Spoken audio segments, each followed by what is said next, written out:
बंगाल की सियासत में तस्वीर साफ होती दिख रही है, लेकिन ये सिर्फ एग्जिट पोल है, नतीजे नहीं है। टुडे चाणक्य के अनुमान के मुताबिक भारतीय जनता पार्टी को बढ़त मिलती दिख रही है, जबकि ममता के सामने चुनौती बड़ी है। लेकिन बंगाल का इतिहास बताता है कि यहां आखिरी फैसला जनता ही करती है। अब नजर 4 मई पर है। क्या नरेंद्र मोदी और अमित शाह किला जीतेंगे या ममता बनर्जी फिर बाजी मारेंगी?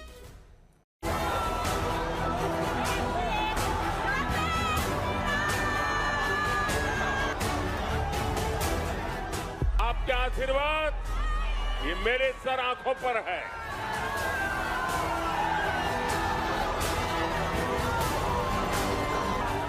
बीजेपी के पक्ष में जो समर्थन दिखा है, उसने बीजेपी की विजय का शंखनाद कर दिया है।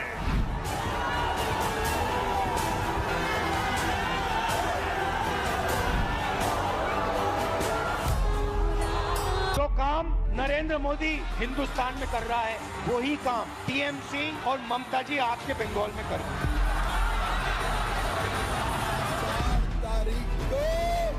दीदी को टाटा बाय बाय करने का टाइम आ गया। हवा पूरे बंगाल का हवा मोदीमय है। टफ फाइट तो है, हाँ, पर बट ठीक है, ये तो दीदी का इलाका है तो निकाल लेंगे। हाँ बिल्कुल एकदम। लड़ाई अभी चल रहा है, बात यही है। 50-50 हो रहा है, लड़ाई कोई भी जीत सकता है, इसमें कोई बात नहीं है।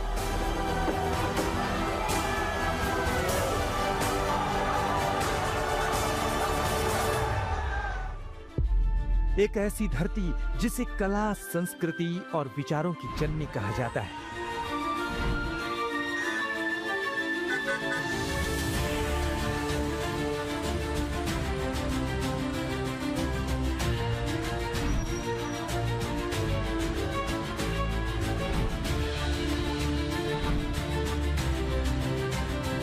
ये सिर्फ एक राज्य नहीं, बल्कि मानव सभ्यता के विकास का एक जीवंत केंद्र रहा है।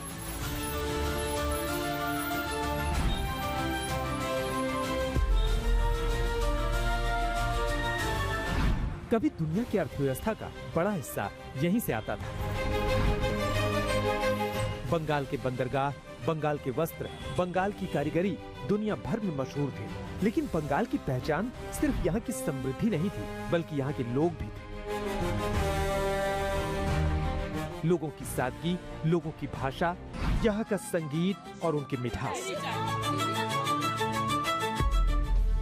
यही वो मिट्टी है जिसने जन्म दिया सुभाष चंद्र बोस जैसे क्रांतिकारी को, रविंद्रनाथ टैगोर जैसे साहित्य के महानायक को और स्वामी विवेकानंद जैसे विचारक को। इसी धरती ने राजा राम मोहन रॉय और ईश्वर चंद्र विद्यासागर जैसे तमाम सुधारकों को जन्म दिया, जिन्होंने समाज को आईना दिखाया। इतना ही नहीं, सत्येंद्र नाथ बोस जैसे वैज्ञानिक ने दुनिया को नया नजरिया दिया। बंगाल में सिर्फ चुनाव नहीं हुआ है, ये इतिहास, संघर्ष और सत्ता की एक लंबी यात्रा का अगला अध्याय है। बंगाल की राजनीति ने कैसे करवट ली और कहां से शुरू हुई, एक ऐसी कहानी जिसने पूरे देश की राजनीति को प्रभावित किया। आज कहानी में ये जानने और समझने की कोशिश करेंगे।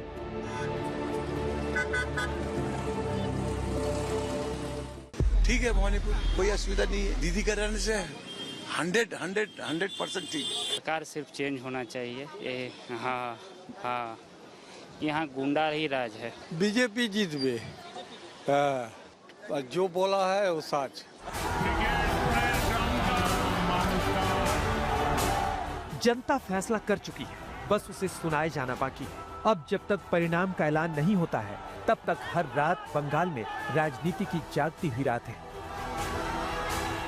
लूट करने के लिए, अगर काउंटिंग लूट करने के लिए कोई कोशिश करे तो हम जिंदगी मत एक करके हम लड़ेंगे। और हम सब कैंडिडेट, सब चीफ इलेक्शन एजेंट को, जितना भी पार्टी है, सबको बोलते हैं आपका हक है, आप देखभाल कीजिए, but don't quarrel, this is not the place. 8 बार पार्लियामेंट में, 4 बार असेंबली में लड़ा।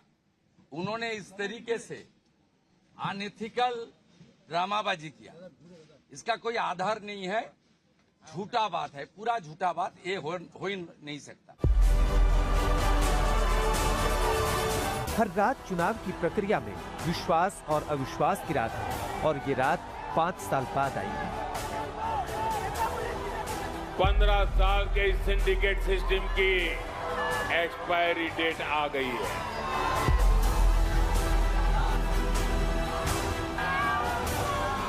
करो, हर आदमी को वोट देना है। तृणमूल आ रहा है, तृणमूल जीतना है। मैं आज कहकर रखता हूँ सभी माताओं बहनों को, ममता का समय पूरा होता है 4 तारीख को और 5 तारीख को आपका टाइम चालू होता है। वैसे तो 4 मई को परिणाम आएंगे। बंगाल में इस बार रिकॉर्ड वोटिंग हुई है और इसका सबसे बड़ा फैक्टर वोटर लिस्ट रिवीजन यानी SIR है। अम्मा का नाम है, मेरा नाम नहीं, मेरा बीवी का नाम नहीं, क्या कहाँ से आया? SIR के जरिए बड़ी संख्या में डुप्लीकेट और मृत मतदाताओं के नाम हटाए गए हैं। इससे कुल वोटर्स की संख्या बढ़ गई, लेकिन वोट डालने वाले लोगों की संख्या लगभग समान रही, जिसकी वजह से प्रतिशत बढ़ गया। महिलाओं को कैश सहायता से लेकर सुरक्षा जैसे वादों ने महिला वोटर्स को बड़ी संख्या में बाहर निकाला। नतीजा ये हुआ कि इस बार महिलाओं का वोट प्रतिशत पुरुषों की तुलना में 2% ज्यादा रहा। दादा शुभेंदु दादा। नहीं, इस बार तो दादा एकदम जरूर आएंगे। दादा क्या काम करते हैं यहाँ के लिए? ये जरूर बहुत अच्छा काम करते हैं और कर रहे हैं हम सभी के लिए अच्छा काम करते हैं। দাদাকেই চাই, পাল্টানো দরকার। আমাদের এখানে হয়নি, মোটামুটি সবাই সুরক্ষিতই আছে। पानी आता है, पीने का पानी नहीं है, पानी का प्रॉब्लम ठीक है। अच्छा तो हम लोग नहीं भालो है, ये दादा ही भालो, दोनों ही दादा ही भालो। वो ज्यादा कम करेगा वो अच्छा ही होगा। पश्चिम बंगाल में पहले चरण में 93.19% वोटिंग दर्ज की गई थी। वहीं दूसरे चरण में भी करीब 92% वोटिंग हुई है। बंगाल में वोटिंग का कुल औसत 92.63% से ज्यादा हो गया है, जो कि देश में किसी भी राज्य में वोटिंग का नया रिकॉर्ड है। अब तक ये रिकॉर्ड त्रिपुरा के पास था, जहां 2013 में 91.82% वोटिंग दर्ज की गई थी। 2021 में बंगाल में 82.3% वोटिंग हुई थी। 2016 विधानसभा चुनाव में 82.66% वोटिंग हुई थी।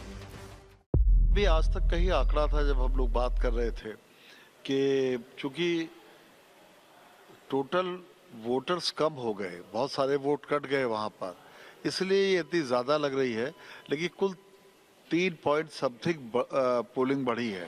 और पिछले 5 चुनावों का ट्रेंड देखें तो वह पोलिंग बढ़ती रही है लगातार। लेकिन मुझे इतनी जबरदस्त वोटिंग के पीछे एक बात जरूर लगती है, जो भी जीतेगा अच्छे से जीतेगा वहाँ। लेकिन इस बम्पर वोटिंग का फायदा किसे हो रहा है? बीजेपी की तरफ देखिए तो सारा माहौल चमचमा रहा है। ममता की तरफ देखिए तो न्योता निमंत्रण छपने ही वाला है। अभी तक जो भी हुआ है अनुमानों के आधार पर हुआ है, नतीजों के आधार पर होना बाकी है।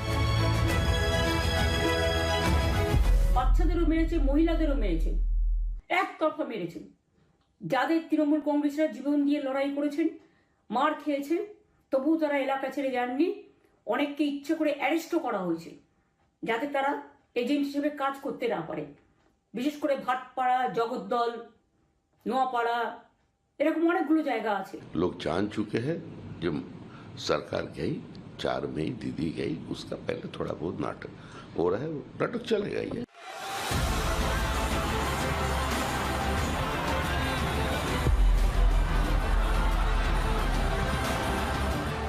राजनीति संभावनाओं का खेल है और संभावनाएं दिशा बदलती रहती हैं अपना चरित्र, अपनी चाल। और एग्जिट पोल के नतीजों ने 4 मई की सुबह पर एक ऐसा इंतजार लिख दिया है, जिसकी बेकरारी में सब ये दावा कर रहे हैं कि जीत तो तय है।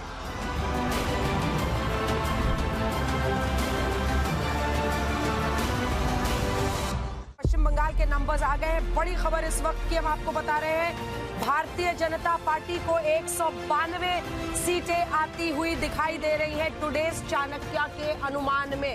30 अप्रैल को आज तक पर इंडिया टुडे के एग्जिट पोल आए। किसको अंदाजा था कि उन एग्जिट पोल से कमोबेश वही ध्वनि निकलेगी जिसकी मुनादी प्रधानमंत्री मोदी और अमित शाह ने अपने चुनाव प्रचार के दौरान ही जनता जनार्दन के बीच कर दी थी। हम 2 से 77 पर पहुंचे थे। ये कोई कम छोटी छलांग नहीं थी, ये बहुत बड़ी छलांग थी। और इस बार भारतीय जनता पार्टी पूर्ण बहुमत की सरकार यहाँ बनाने जा रही है। इस एग्जिट पोल में बीजेपी एक तरफा जीत रही है। बीजेपी की आंधी में ममता का फूल उड़ गया है।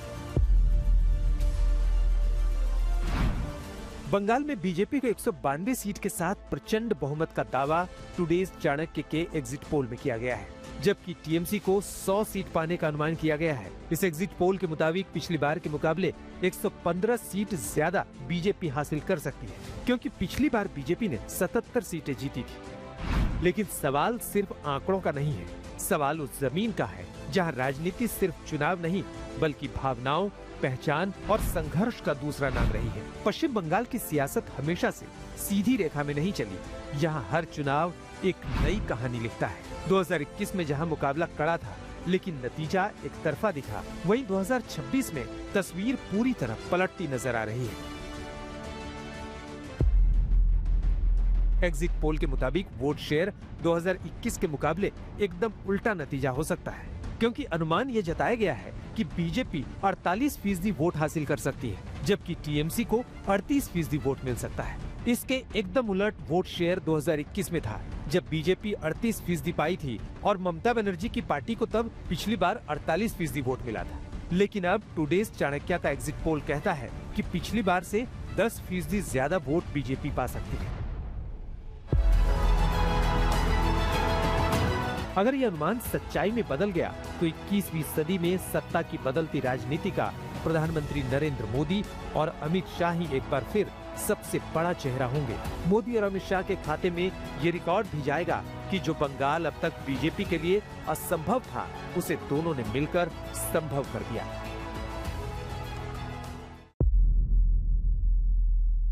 पंद्रह साल के इस सिंडिकेट सिस्टम की एक्सपायरी डेट आ गई है।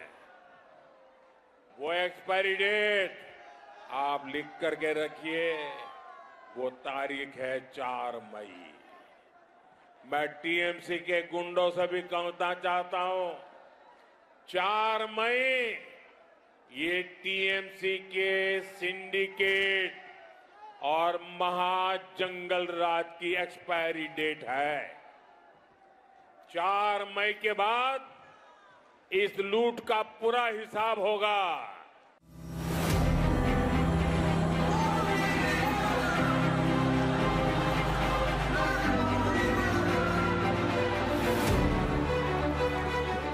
पूरा पश्चिम, उत्तर, दक्षिण बंगाल की सारी दिशाएं प्रधानमंत्री और गृह मंत्री के पैरों से नप गई। एग्जिट पोल के मुताबिक बीजेपी बंगाल का किला जीतने वाली है। चुनाव की तारीखों के ऐलान के साथ ही मोदी और अमित शाह का आत्मविश्वास बीजेपी के नारों में बदल गया कि बंगाल में चमत्कार होकर रहेगा। एग्जिट पोल ने तो मुमकिन करके दिखा दिया है, अब ईवीएम क्या दिखाता है उसके लिए चंद घंटों का इंतजार कीजिए।